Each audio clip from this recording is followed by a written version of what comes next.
வணக்கம் சர்மிளா. அதாவது தஞ்சாவூர் மாவட்டம் ஒரத்தநாட்டில் மத்திய மாவட்ட அகிலக அணித்தலைவர் இல்ல திருமண நிகழ்ச்சியில் கலந்து கொண்ட எதிர்க்கட்சி தலைவர் உதயநிதி ஸ்டாலின் திருமணத்தை நடத்தி வைத்தார்.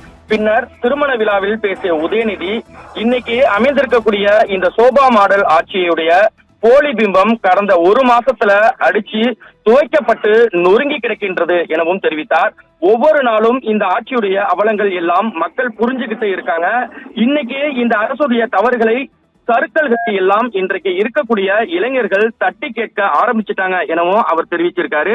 ஆனா அப்படி தட்டி கேட்கின்ற இளைஞர்களை நம்முடைய கழகத்தினரை கைது செய்யற வேலையும் இன்னைக்கு இந்த சோபா மாடல் அரசு இன்னைக்கு ஆரம்பிச்சிருக்காங்க எனவும் அவர் மேடையில பேசியிருக்காரு. ஆகவே இது போன்ற அடக்குமுறைகளை எதிர்கொள்ள நிச்சயம் நமக்கு நிறைய வழக்கறிஞர்கள் தேவை.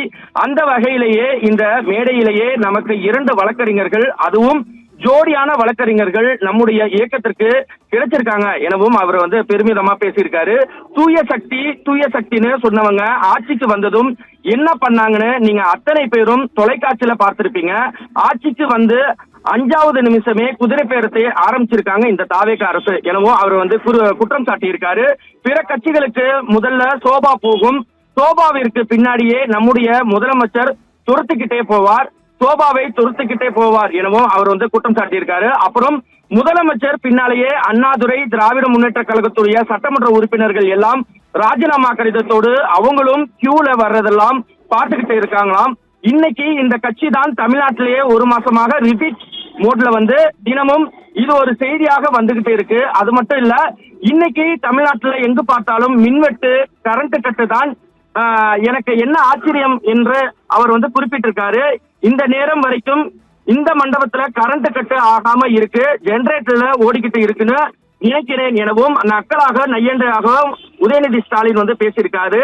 அதுவும் குறிப்பா இந்த ஒரத்தநாட்டு பகுதியில பல கிராமங்கள்ல நள்ளிரவுல பவர் கட் ஆயிருக்கு. அது தொடர்கதையாக வந்துகிட்டு இருக்கு எனவும் அவர் தெரிவிச்சிருக்காரு.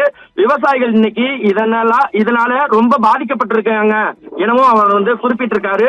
நம்முடைய தலைவர் முதலமைச்சராக இருந்தப்போ, அதாவது 2021ஆம் ஆண்டிலிருந்து 2025ஆம் ஆண்டு வரைக்கும் சரியாக ஜூன் 12ஆம் தேதி அன்னைக்கு மேட்டூர் அணையிலிருந்து டெல்டா பாசனத்திற்காக தண்ணீர் திறந்து வைத்தார். ஆனால் இந்த தாவேக அரசு இந்த மேட்டூர் அணையை ஜூன் 12ஆம் தேதி இன்னும் திறக்கவில்லை. அது மட்டும் இல்ல, குறுவை சாகுபடிக்கு அவங்க அறிவிச்ச ஸ்பெஷல் பேக்கேஜ் பத்தாதுன்னு இன்னைக்கு விவசாயிகள் அத்தனை பேரும் சாலைகள்ல போராடிட்டு இருக்காங்க எனவும் அவர் தெரிவிச்சிருக்காரு. இதை சட்டமன்றத்துல சொன்ன உடனே முதலமைச்சர் என்ன சொன்னாரு, திராவிட முன்னேற்ற கழகத்தினர் தூண்டுதலால விவசாயிகள் போராட்டத்திற்கு வந்திருக்காங்க அப்படின்னு விவசாயிகளுடைய போராட்டத்தையும் கொச்சைப்படுத்தி கொண்டிருக்கிறார் இந்த தாவேக அரசுடைய முதலமைச்சர். இருக்கக்கூடிய நம்முடைய முதலமைச்சர் அவர்கள் தேர்தல் அப்போ 5 ஏக்கர் வரைக்கும் பயிர்க்கடன் தள்ளுபடின்னு தேர்தல் பிரச்சாரத்துல வாக்குறுதிகளை கொடுத்தார். ஆனால் அதெல்லாம் செஞ்சாரா அப்படிங்கறதையும் நீங்க யோசிச்சு பார்க்கணும்.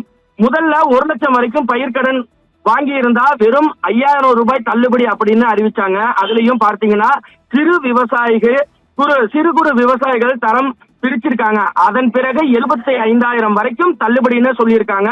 அதுலயும் இப்போ ஒரு வீட்டுல 2 பேர் 3 பேர் கடன் வாங்கி இருந்தாலோ, அரசு ஊழியர்கள், ஆசிரியர்கள், பென்ஷன் வாங்குறவங்க இருந்தாலோ அவர்கள் எல்லாம் பயிர்க்கடன் தள்ளுபடி இல்லைங்கிறதையும் அறிவிச்சிருக்காங்க. இது எல்லாத்தையும் விட மிகப்பெரிய ஒரு கொடுமை, சட்டமன்றத்தில் ஒழுங்கு சீர்குலைவு ஏற்பட்டுள்ளது எனவும் அவர் குறிப்பிட்டுள்ளார். இன்னைக்கு தமிழ்நாட்டுடைய சட்டமன்ற ஒழுங்கு எந்த அளவுக்கு இருக்குதுன்னு உங்களுக்கு தெரியும். அதுல ஒரு அதர பாதாளத்துல படுகொலையில இன்னைக்கு இந்த ஆட்சியாளர்கள் தள்ளப்பட்டிருக்காங்க. இதையெல்லாம் கழகம் சார்பாக சட்டமன்றத்துல நாங்க எல்லாம் பேசினோம். ஆனால் அதற்கெல்லாம் பதில் சொல்லக்கூடிய முதலமைச்சர் அதற்கெல்லாம் பதில் சொன்னாரா என அவர் கேள்வியும் எழுப்பியுள்ளார். ஆளுங்கட்சியினர் சட்டசபையில என்னென்ன கூத்தடிச்சாங்க நீங்க அத்தனை பேரும் தொலைக்காட்சியில பார்த்திருப்பீங்கன்னு அவர் தெரிவிச்சிருக்காரு. எங்கெல்லாம் ஒரு சந்தேகம், இது சட்டமன்றமா இல்ல சினிமா தியேட்டரா இல்ல ஏதாவது ஒரு ஷூட்டிங் ஸ்பாட்டுக்கு வந்துட்டோமான கேட்கிற அளவுக்கு இன்னைக்கு சட்டமன்றத்துடைய தரத்தையே நம்முடைய ஆளுங்கட்சியினர் குறைத்து கொண்டிருக்கிறார்கள். அதாவது எதற்கு எடுத்தாலும் திமுக தான் காரணம் அப்படிங்கறதை ரெடிமேட் பதிலாக இன்றைய ஆட்சியாளர்கள் வச்சிருக்காங்க. நம்முடைய தலைவர் செஞ்ச பணிகளால நல்லா நடந்ததா அதற்கு சேர்ந்து இந்த ஆட்சியாளர்கள் இன்னைக்கு ஸ்டிக்கர் ஒட்டிட்டு இருக்காங்க எனவும் அவர் தெரிவிச்சிருக்காரு. அதுவே ஏதாவது ஒரு பிரச்சனைனா திமுக தான் காரணம் அப்படிங்கிற ரெடிமேட் பதிலையும் கொடுத்துட்டு இருக்காங்க இந்த தாவேக அரசு எனவும் குற்றம் சாட்டியிருக்காரு. அது மட்டும் இல்ல, நம்முடைய தலைவரை சிறுமைப்படுத்துகிறாராம் அப்படிங்கிற நோக்கத்தோடு நம்முடைய தலைவரை முதலமைச்சர் தேடிக்கொண்டிருக்கிறார் என்றும் சட்டமன்றத்தில் பேசுகிறார். நம்ம தலைவர் என்னைக்கும், அதாவது திராவிட முன்னேற்ற கழகத்தின் தலைவர் தேடி கண்டுபிடிக்கிற இடத்துல இருந்து நம்முடைய தலைவர் இருந்ததே கிடையாது.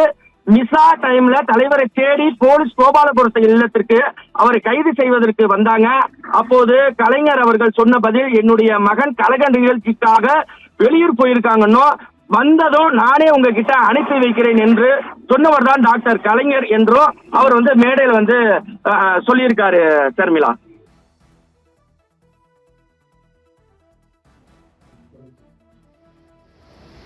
அரசுடைய தவறுகளை சருத்தங்களை எல்லாம் தட்டி கேட்க ஆரம்பிச்சிருக்கிறார். ஆனா அப்படி தட்டி கேட்கிற இளைஞர்களை, நம்முடைய கழகத்தினரை கைது செய்யற வேலையை இன்னைக்கு இந்த அரசு, சோபாவால் அரசு இன்னைக்கு ஆரம்பிச்சிருக்கிறாங்க. ஆட்சிக்கு வந்து 5வது வருஷம் குதிரை நடத்த ஆரம்பிச்சாங்க. பிற கட்சிகளுக்கு முதல்ல சோஃபா போவோம், சோஃபாவுக்கு பின்னாடியே நம்முடைய முதலமைச்சர் தொடர்ந்துகிட்டே போவார், சோஃபாவை தொடர்ந்துகிட்டே போவார். அப்புறம் முதலமைச்சர் பின்னாலே அண்ணா திராவிட முன்னேற்ற கழகத்துடைய சட்டமன்ற உறுப்பினர்கள் ராஜினாமா கடிதத்தோடு அவங்களும் கீழே வரதெல்லாம் பார்த்துட்டு இருக்கோம். இன்னைக்கு இந்த காட்சியில தமிழ்நாட்டில் 1 மாசமாக ரிப்பீட் மோட்ல தினமும் ஒரு செய்தியாக வந்துட்டு இருக்கிறது. அதுபோல இன்னைக்கு தமிழ்நாட்டில் எங்க பார்த்தாலும் பார்த்தீங்கன்னா மின்வெட்டு, கரண்ட் கட்டு தான்.